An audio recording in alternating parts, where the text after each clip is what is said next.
Hey guys, welcome to my channel Rica Joy. So ఈరోజు నేనైతే first time chicken pickle చేయడం అయితే try చేస్తున్నాను. ఎప్పటి నుంచో ఉండే నాకు చేయాలని, కానీ ఒక భయం, ఏంటి హిట్ అవుతుందా ఫ్లాప్ అవుతుందా అని ఒక భయంతో ఎట్ లాస్ట్ అయితే ట్రై చేశాను. సో ఫస్ట్ అయితే నేను చికెన్ని పసుపు అండ్ ఉప్పు వేసుకొని ఒక 15 మినిట్స్ అయితే పక్కన పెట్టుకున్నాను. దాని తర్వాత నార్మల్గా ఇక్కడ నేను clove and cinnamon and fenugreek seeds, mustard seeds and cumin seeds అన్నీ వేసుకొని ఫ్రై చేసుకొని దాన్ని అయితే పౌడర్ చేసి పక్కన పెట్టుకున్నాను. ఇక్కడ ఆయిల్ అయితే వేసుకొని దానిలో చికెన్ అయితే ఫ్రై చేయాలన్నమాట. కొంచెం ఆయిల్ మనకి డీప్గా ఉండాలన్నమాట. డీప్ ఫ్రై అయితే కొంచెం చికెన్ అంత మంచి దగ్గర అవుతుంది. ఓన్లీ సిమ్లో పెట్టి చేసుకోండి. ఇది హై ఫ్లేమ్లో పెట్టి చేయకండి. ఇదంతా మొత్తం మెల్లగా చికెన్ అలాగా ఫ్రై అయిపోయి కలర్ అయితే ఇట్లా రావాలన్నమాట. దాని తర్వాత మనం అదే ఆయిల్లో జింజర్ అండ్ గార్లిక్ పేస్ట్ వేసుకోవాలి. ఫ్రెష్గా చేసుకున్న జింజర్ అండ్ గార్లిక్ పేస్ట్ అయితే ఇంకా మంచిది, కానీ ఫ్రెష్ చేయలేదు నేను, ఇది నార్మల్ షాప్ నుంచి అనమాట. సో అది కొంచెం పచ్చి వాసన అంతా పోయిన తర్వాత మనం దీనిలో చికెన్ వేసుకొని కొంచెం సేపు కలుపుకొని కొంచెం లైట్గా మనం దీనిలో సాల్ట్ అయితే వేసుకుందాము, ఎందుకంటే టేస్ట్కి సెట్ అవుతుందన్నమాట.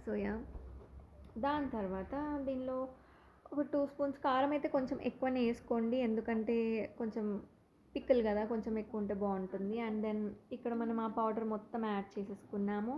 మొత్తం మిక్స్ చేసుకుని దాన్ని మొత్తం దగ్గర అయ్యే వరకు ఉంచండి. చాలాసేపు ఉంటుంది.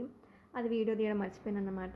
సో ఇక్కడ వేడి అన్నం అయితే మా మమ్మీ చేసింది. సో వేడి అన్నం వేసుకొని దానిలో ఇలా చికెన్ పిక్కలు వేసుకొని అన్నం మీద ఇలాగ వేసుకొని అండ్ దెన్ ఫస్ట్ టైం నేను చేసుకున్న చికెన్ పిక్కల్ ట్రై చేస్తున్నాను. చాలా అంటే చాలా, మీరు చూస్తున్నారు కదా కలర్ ఎంత బాగుందో, వాటర్ వచ్చేస్తున్నాయి ఇప్పుడే నోట్లో నుంచి అనమాట.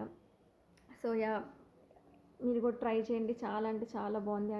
గట్టి చికెన్ పీసెస్ అండ్ చాలా మంచిగా ఫ్రై అయిందనమాట. I'm so proud of my self అనమాట.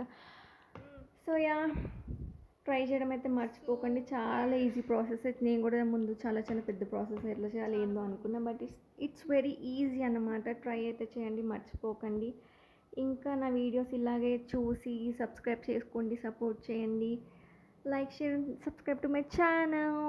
బాయ్. ఇంకా మంచి రెసిపీస్ అయితే నేను ట్రై చేస్తూ ఇంకా వీడియోస్ తీయనీకైతే ట్రై చేస్తాను. So bye.